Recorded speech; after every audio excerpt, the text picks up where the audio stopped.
Praise lord. Arunodaya వాక్య పట్టణానికి వచ్చేసిన ప్రతి ఒక్కరికి యేసుక్రీస్తు నామ శుభాభివందనాలు. ఈ దినము మనము కొరింథీయులకు రాసిన మొదటి పత్రిక 9-10 అధ్యాయాలు దేవుని యొక్క వాక్య పట్టణం చేద్దాం. ప్రార్థన చేసుకుని ప్రారంభించుకుందాం. ప్రార్థన. మహాపరిశుద్ధుడు మహాగణుడైన మా ప్రియ పరలోకపు తండ్రి, నీ నామానికి వందనాలు, స్తోత్రం ప్రభా. ఈ దినము 65వ రోజుకి అయినా అరుణోదయ వాక్య పట్టణం నడిపించారు. ఈ దినము కొరింథీయులకు రాసిన మొదటి పత్రిక 9-10 అధ్యాయాలు చదువుతుండగా తండ్రి, మీ తోడు మీ సహాయం మాకు అనుగ్రహించమని అడుగుతున్నాం తండ్రి. ఈ యొక్క కార్యక్రమాన్ని ప్రారంభించిన ముగింపు వరకు మీ పరిశుద్ధాత్మ సహాయం చేత నడిపించమని అడుగుతున్నాం. మా ప్రియుడు రక్షకుడైన యేసుక్రీస్తు నామములో ఈ ప్రార్థన సమర్పిస్తున్నాం తండ్రి, ఆమేన్. అపోస్తలుడైన పౌలు కొరింథీయులకు రాసిన మొదటి పత్రిక 9వ అధ్యాయము. నేను స్వతంత్రుడను కానా, నేను అపోస్తలుడను కానా, మన ప్రభు అయిన యేసును నేను చూడలేదా? ప్రభునందు నా పనికి ఫలము మీరు కారా? ఇతరులకు నేను అపోస్తలుడను కాకపోయినను మీ మట్టుకైనను అపోస్తలుడనై ఉన్నాను. ప్రభునందు నా అపోస్తలత్వమునకు ముద్రగా ఉన్నవారు మీరే కారా? నన్ను విమర్శించు వారికి నేను చెప్పు సమాధానం ఇదే.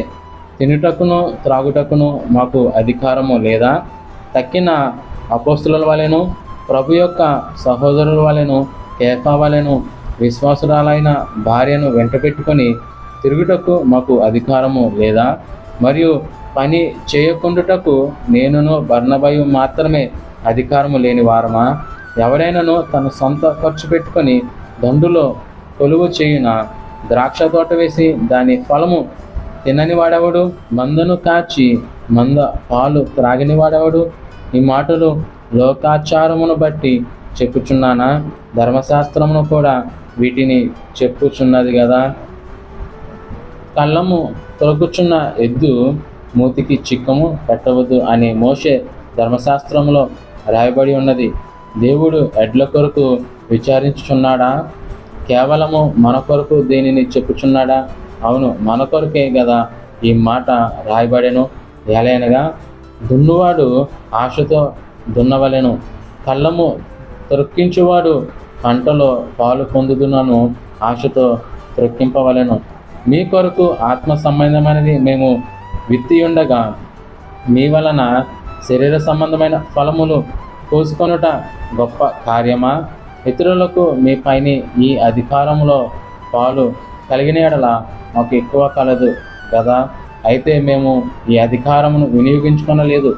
క్రీస్తు సువార్తకు ఏ అభ్యంతరమైనను కలగజేయకుండాటకై అన్నిటినీ సహించుచున్నాము. ఆలయ కృత్యములు జరిగించువారు ఆలయము వలన జీవనము చేయుచున్నారనియు, బలిపీఠమునొద్ద కనిపెట్టుకుని వారు బలిపీఠముతో పాలువారై ఉన్నారనియు మీరు ఎరుగరా? అలాగున సువార్త ప్రచురించువారు సువార్త వలన జీవింపవలనని ప్రభు నియమించి ఉన్నాడు. నేనైతే వీటిలో దేనినైనాను వినియోగించుకొనలేదు. మీరు నా ఎడల ఇలాగున జరుపవలనని ఈ సంగతులు వ్రాయను లేదు. ఎవడైనాను నా అతిశయమును నిరర్ధకము చేయుట కంటే నాకు మరణమే మేలు. నేను సువార్తను ప్రకటించుచున్నాను, నాకు అతిశయ కారణము లేదు. సువార్తను ప్రకటింపవలసిన భారము నా మీద మోపబడి ఉన్నది. అయ్యో, నేను సువార్తను ప్రకటింపకపోయిన ఎడల నాకు శ్రమ. ఇది నేను ఇష్టపడి చేసిన ఎడల నాకు జీతము దొరకను. ఇష్టపడకపోయినను గృహ నిర్వాహకత్వము నాకు అప్పగింపబడను. అట్లయితే నాకు జీతమేమి? నేను సువార్తను ప్రకటించినప్పుడు సువార్త యందు నాకున్న అధికారమును పూర్ణముగా వినియోగపరచుకొనకుండా సువార్తను ఉచితముగా ప్రకటించుటయే నా జీతము. నేను అందరి విషయము స్వతంత్రుడనై ఉన్నాను. ఎక్కువ మందిని సంపాదించుకొనుటకై అందరికీ నన్ను నేను దాసునిగా చేసుకుంటుని. యూదులను సంపాదించుకొనుటకు యూదులకు యూదుని వలెను ఉంటిని. ధర్మశాస్త్రమునకు లోబడిన వారిని సంపాదించుకొనుటకు నేను ధర్మశాస్త్రమునకు లోబడిన వాడును కాకపోయినను ధర్మశాస్త్రమునకు లోబడిన వాని వలె ఉంటిని. దేవుని విషయమై ధర్మశాస్త్రము లేనివాడును కాను, కానీ క్రీస్తు విషయమై ధర్మశాస్త్రమునకు లోబడిన వాడను. అయినను ధర్మశాస్త్రము లేని వారిని సంపాదించుకున్నటకు ధర్మశాస్త్రము లేని వారికి ధర్మశాస్త్రము లేని వాని వలె ఉంటిని. బలహీనులను సంపాదించుకున్నటకు బలహీనులకు బలహీనుడైతిని. ఏ విధము చేతనైనను కొందరిని రక్షింపవలెనని అందరికీ అన్ని విధముల వాడనై ఉన్నాను. మరియు నేను సువార్తలో వారితో పాలివాడగుటకై దాని కొరకే సమస్తమును చేయుచున్నాను. పందెపు రంగమందు పరిగెత్తు వారందరూ పరిగెత్తుదురు గాని ఒక్కడే బహుమానము పొందినని మీకు తెలియదా? అటువలే మీరు బహుమానము పొందినట్లుగా పరిగెత్తుడి. మరియు పందెమందు పోరాడు ప్రతివాడు అన్ని విషయములయందు మితముగా ఉండును. వారు క్షయమగు కిరీటమును పొందుటకును, మనమైతే అక్షయమగు కిరీటమును పొందుటకును మితముగా ఉన్నాము. కాబట్టి నేను గురి చూడని వాని వలె పరిగెత్తు వాడను కాను. గాలిని కొట్టినట్టు నేను పోట్లాడుట లేదు గాని, ఒకవేళ ఇతరులకు ప్రకటించిన తర్వాత నేనే భ్రష్టుడనై పోదునేమో అని నా శరీరమును నలగొట్టి దానిని లోపరుచుకొనుచున్నాను. 10వ అధ్యాయము. సహోదరులారా, ఈ సంగతి మీకు తెలియకుండుట నాకు ఇష్టము లేదు. అదేదనగా, మన పితరులందరూ మేఘము క్రింద నుండిరి, వారందరూ సముద్రంలో నడిచిపోయిరి. అందరూ మోషేను బట్టి మేఘములోను సముద్రంలోను బాప్తిసము పొందిరి. అందరూ ఆత్మ సంబంధమైన ఒకే ఆహారమును భుజించిరి. అందరూ ఆత్మ సంబంధమైన ఒకే పానీయమును పానము చేసిరి. ఏలయనగా తమ్మును వెంబడించిన ఆత్మ సంబంధమైన బండలోనిది త్రాగిరి. ఆ బండ క్రీస్తే. అయితే వారిలో ఎక్కువ మంది దేవునికి ఇష్టలుగా ఉండకపోయిరి గనుక అరణ్యములో సంహరింపబడిరి. వారు ఆశించిన ప్రకారము మనము చెడ్డవాటిని ఆశించుకున్నట్లు ఈ సంగతులు మనకు దృష్టాంతములుగా ఉన్నవి. జనులు తినుటకును త్రాగుటకును కూర్చుండి ఆడుటకు లేచిరి అని వ్రాయబడినట్లు వారిలో కొందరి వలె మీరు విగ్రహారాధికులై ఉండకూడి. మరియు వారి వలె మనము వ్యభిచారింపక విందము. వారిలో కొందరు వ్యభిచారించి నందున ఒక దినముననే 23,000 మంది కూలిరి. మనము ప్రభువును శోధింపక విందుము. వారిలో కొందరు శోధించి సర్పము వలన నశించిరి. మీరు సనగకుడి. వారిలో కొందరు సనిగి సంహారకుని చేత నశించిరి. ఈ సంగతులు దృష్టాంతములుగా వారికి సంభవించి యుగాంతమందున్న మనకు బుద్ధి కలుగుటకే వ్రాయబడెను. తాను నిలుచున్నానని తలంచుకున్నవాడు పడకుండానట్లు జాగ్రత్తగా చూచుకొనవలెను. సాధారణముగా మనుషులకు కలుగు శోధన తప్ప మరి ఏది మీకు సంభవింపలేదు. దేవుడు నమ్మదగినవాడు. మీరు సహింపగలిగినంతకంటే ఎక్కువగా ఆయన మిమ్మను శోధింపబడనీయడు. అంతేకాదు, సహింపగలుగుటకు ఆయన శోధనతో కూడా తప్పించుకుని మార్గమును కలుగజేయును. కాబట్టి నా ప్రియులారా, విగ్రహారాధనకు దూరముగా పారిపోండి. బుద్ధిమంతులతో మాట్లాడినట్టు మీతో మాట్లాడుచున్నాను. నేను చెప్పు సంగతిని మీరే ఆలోచించుడి.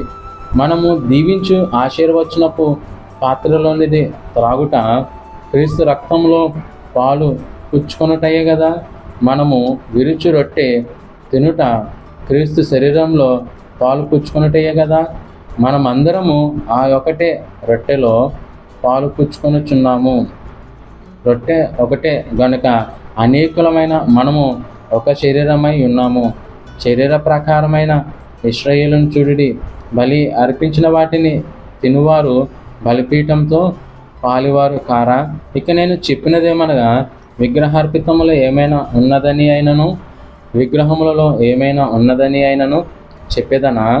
లేదు గాని అన్యజనులు అర్పించు బలులు దేవునికి కాదు, దెయ్యములకే అర్పించుచున్నారని చెప్పుచున్నాను.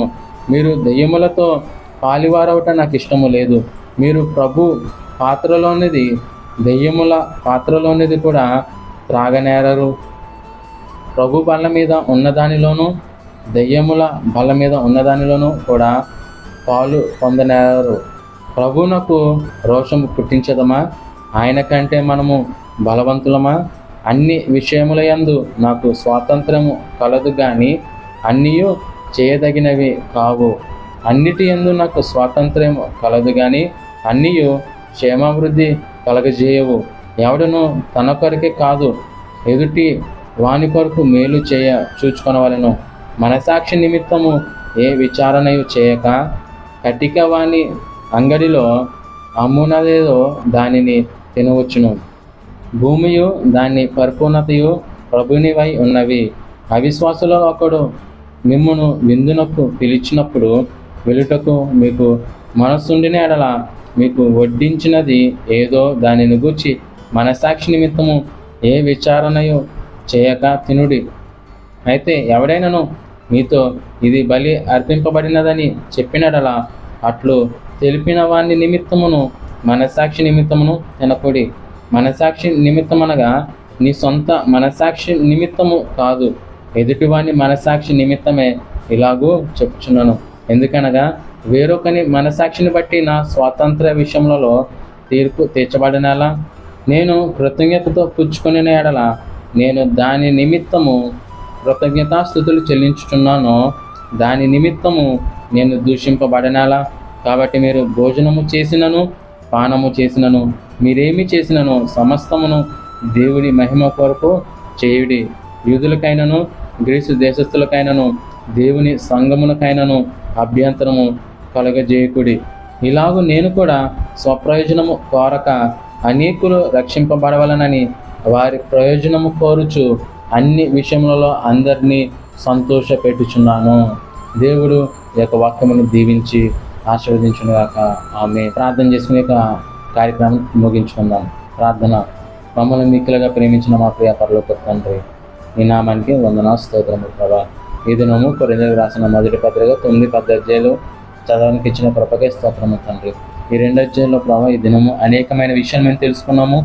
మేము వేటిని తినాలి, వేటిని తినకూడదు, ఎక్కడ సమర్పించిన వాటిని తినాలి, ఎక్కడ సమర్పించిన వాటిని తినకూడదు ప్రభా ఈరోజు మాతో సూటిగా స్పష్టంగా మాట్లాడారు. మీ వాక్య ప్రకారము మేము జీవించడానికి మాలో మీ పరిశుద్ధాత్మ సహాయం చేత మమ్మల్ని నడిపించమని అడుగుతూ, నీకు ఇష్టలుగా మేము జీవించే కృప మాకు అందరికీ దయచేయమని అడుగుతూ, మా ప్రియుడు రక్షకుడైన యేసుక్రీస్తు నామములో ఈ ప్రార్థన సమర్పిస్తున్నాం తండ్రి. ఆమేన్. అందరికీ వందనాలండి.